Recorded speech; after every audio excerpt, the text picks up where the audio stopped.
کشمیر کا تھا اور ایک ہی بیٹا تھا اس کی، جس عورت کے گھر وہ بیٹا پیدا ہوا ایک ہی، وہ باقی ساری اس کی بہنیں تھی. وہ 7-8 سال سے وہاں کام کر رہا تھا. اس کو کیا ہوتا ہے، وہ انڈین لڑکی کی محبت میں گرفتار ہو جاتا ہے. وہ آپس میں وعدے وعید کرتے ہیں شادی کے. اینڈ پہ کیا ہوتا ہے کہ لڑکی اس سے بے وفائی کرتی ہے اور وہ کہتی ہے کہ میں آپ سے شادی نہیں کر سکتی. وہ لڑکا بے وقوفی کی انتہا تک پہنچ کے کیا کرتا ہے، پہلے تو چھریاں مار مار کے اسے قتل کرتا ہے، پھر اس کی گردن دھڑ سے علیحدہ کر دیتا ہے اور اس کے بعد وہ اجمان کی گفٹ مارکیٹ کو آگ لگا دیتا ہے جہاں وہ دونوں جاب کرتے تھے. اب اس بیوقوف کو یہ نہیں پتا لڑکی تو مار دی، مارکیٹ والوں کا کیا گناہ تھا، آگ لگا دی. 4-5 پاکستانی زخمی ہوئے، شکر ہے کہ جان سے بچ گئے، لیکن لاکھوں درہم کا نقصان اس مارکیٹ کا ہو گیا. پاکستان کا کروڑوں روپے کا نقصان ہو گیا. یہ بھی ساتھ میں معاملہ ہو گیا. اس کے بعد کیونکہ ہم نے سوچا ہے، سیکھا ہے صرف 2 نمبر کام کرنا، وہاں جا کے آن لائن گروپس بیٹھ گئے کمپیوٹر پہ اور اپنی سائٹس پہ چھوڑ دیا ہمارے پاس 20 جابز ہیں، 40 جابز ہیں، 50 جابز ہیں.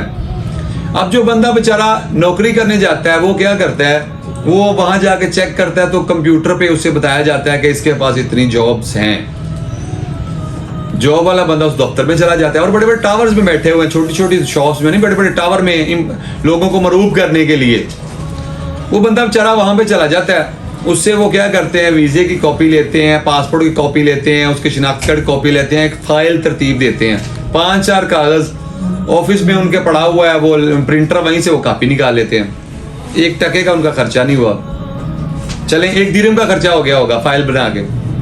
وہ کیا کرتے اسے کہتے ہیں جس کی پروسیسنگ فیس ہے 400 سے 500 درہم جو آپ ہمیں دیں گے. وہ بیچارہ جسے جاب کی تلاش ہے وہ کہتا ہے چل یار 3000 کی مجھے جاب تو مل رہی ہے، 500 دینے میں کیا حرج ہے. وہ بیچارہ 400-500 جتنا بھی ڈیل ہو رہی ہوتی ہے وہ پروسیسنگ فیس دے دیا جاتا ہے. وہ کہتے ہیں ہم آپ کو کال کر کے بلائیں گے. چونکہ پیچھے جاب تو تھی نہیں، کال کسے کرنی تھی، نہ کال ہوتی ہے نہ اسے بلایا جاتا ہے. اور یہ فراڈ کی ایک نئی ٹرم ایجاد کر دی گئی وہاں پہ.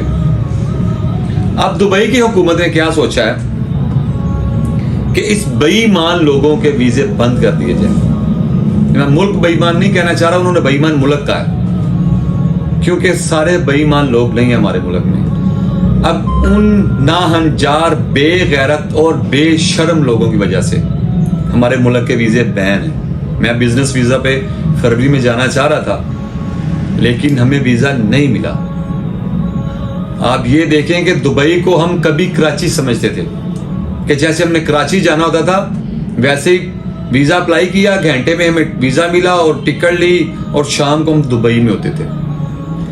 جسے ہم کراچی سمجھتے تھے انہوں نے ہمارا ویزا بین کر دیا ہے. کچھ شرم کچھ حیا ان بے غیرت لوگوں کو آئی ہوگی کہ نہیں؟ ہمیں تو آ رہی ہے کیونکہ ہم اپنے ملک کے خیر خواہ ہیں. ہمارے سر شرم سے جھک گئے ہیں کہ ایک وہ ملک جس میں جانا ہم آسان سی بات کراچی سمجھتے تھے اس نے ہمارے ویزے بین کر دیے. کتنی زیادہ شرم کی بات ہے. کوشش کریں پاکستان کے لوگوں، کچھ شرم کرو جو بے ایمان ہو. کوئی اس اللہ کو بھی منہ دکھانا ہے، مرنا بھی ہے، قبر میں بھی جانا ہے. یہ پیسہ کوئی بھی ساتھ لے کے نہیں جا سکا. اولو العزم پیغمبر حضرت محمد صلی اللہ علیہ وآلہ وسلم بھی جب دنیا سے گئے تھے، جن کے صدقے میں کائنات بنائی گئی تھی، تو وہ بھی خالی ہاتھ گئے تھے. آپ نے اپنے اعمال اپنے ساتھ لے کے جانے ہیں. جس کے لیے دنیا بنائی گئی، جسے معراج پہ بلایا گیا، اگر ان کے ساتھ کوئی چیز نہیں گئی تو جانی تم لوگوں کے ساتھ بھی کوئی چیز نہیں ہے. اللہ کی طرف لوٹ آؤ اس سے پہلے کہ اللہ تمہیں خود بلا لے. جب وہ خود بلائے گا تو حساب کا دن مقرر ہو چکا ہوگا. پھر تمہیں معافی نہیں ملے گی، پھر تمہیں سزا ملے گی. ہمیشہ غلطی کی معافی ملتی ہے، گناہ کی ہمیشہ سزا ملتی ہے. خدا را ہمارے ملک پر رحم کریں. اور میری اپنے ملک کے گورنمنٹ سے درخواست ہے کہ ایسے لوگوں کو سمندر میں پھینک دیا جائے. ہمیں نہیں چاہیے، نہ ہمیں بھکاری چاہیے، نہ ہمیں کرپٹ چاہیے. اگر آپ نے اپنے ملک کو سنوارنا ہے تو میاں محمد شہباز شریف صاحب ہم آپ سے درخواست کرتے ہیں، عاجزانہ درخواست کرتے ہیں کہ ان لوگوں کو سمندر میں پھینک دیا جائے، انہیں مچھلیوں کے آگے ڈال دیا جائے، ان پہ پیٹرول چھڑک کے آگ لگا دی جائے. ہمیں نہیں چاہیے. جو ملک کی اسلام کی بدنامی کروا رہے ہیں ہمیں وہ لوگ کبھی بھی نہیں چاہیے. ہمیں وہ لوگ چاہیے جو اسلام کا نام روشن کریں، جو پاکستان کا نام روشن کریں، جو ہمارا سر فخر سے بلند کریں، جو ہمارا سر جھکاتے ہیں. ہمیں ویسے لوگ نہیں چاہیے. امید کرتا ہوں آپ میری باتوں سے متفق ہوں گے. انشاءاللہ کل ایک نئی بات، ایک نئی ولاگ کے ساتھ آپ کے ساتھ حاضر ہوں گا. اجازت چاہتا ہوں. اللہ نگہبان.